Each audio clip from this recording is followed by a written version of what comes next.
सर्व शेतकरी बांधवांचे आपल्या या यूट्यूब चॅनलला मनपूर्वक स्वागत। मित्रांनो, आज आपण बघणार आहोत महाराष्ट्रातील कृषी उत्पन्न बाजार समितीमध्ये आपल्या त्याले उन्हाळी कांदा बाजार भाव। त्यापूर्वी आपण जर कोणी चॅनलला नवीन आला असेल तर चॅनलला नक्की लाईक करा, शेअर करा आणि सबस्क्राईब करा, जेणेकरून तुम्हाला रोजचे लाईव्ह कांदा भाव बघता येईल। आणि आज कोणत्या विभागात कोणत्या जिल्ह्यामध्ये कांद्याला सरासरी काय भाव चालू आहे ती संपूर्ण माहिती आपण या व्हिडिओमध्ये बघणार आहोत। हा व्हिडिओ आपण शेवटपर्यंत बघा आणि कांद्याचा भाव बघत राहा। चला तर मग जाऊया आपल्या हातातली पहिली बाजार समिती। पहिली बाजार समिती आहे पिंपळगाव बसवंत उन्हाळी कांदा। आवक होती 19,451 क्विंटल। किमान दर मिळाला 500 रुपये। सर्वसाधारण दर मिळाला 1,300 रुपये। तर कमाल दर मिळाला 2,015 रुपये।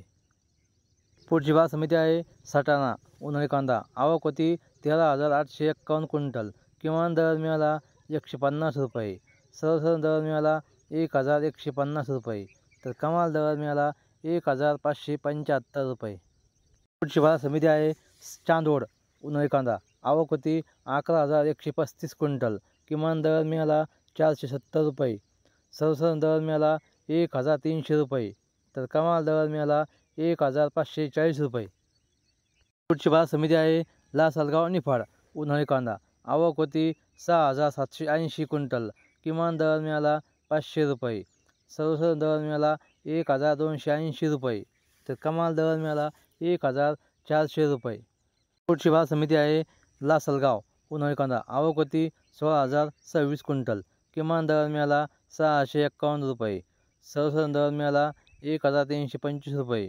तर कमाल दर मिळाला 1,762 रुपये। पुढची बाजार समिती आहे नाशिक उन्हाळी कांदा। आवक होती 3,268 क्विंटल। किमान दर मिळाला 300 रुपये। सर्वसाधारण दर मिळाला 850 रुपये। कमाल दर मिळाला 1,400 रुपये। पुढची बाजार समिती येवला। आवक होती 500 क्विंटल। किमान दर मिळाला